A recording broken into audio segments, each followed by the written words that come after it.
In this tutorial, we will guide you through the step-by-step process of viewing and reading Google Takeout file, using the PC Google Takeout Viewer. To install the PC Google Takeout Viewer, download it from the link in the video description. After installation, simply launch it. To begin, click on the Open button. This tool provides users with the option to select from multiple categories of email data. Email data file, desktop email client, email accounts, email servers.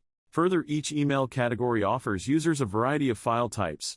Navigate to the email data file, where users can view various file type options, including OST, PST, OLM, EML, MSG, OFT, and others.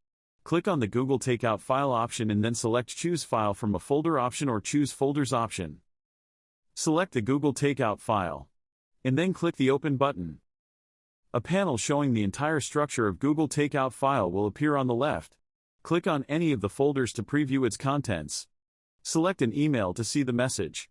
The tool will only display relevant information in the content section of the preview. User also have the option to save attachments if there are any. Right-click on attachment to open or save attachments. Tool provides users with Open, Save and Save All option to save multiple attachments. Our tool provides users with various preview options, including content, header, raw, and hex views. And that's it for this video. Thank you for watching.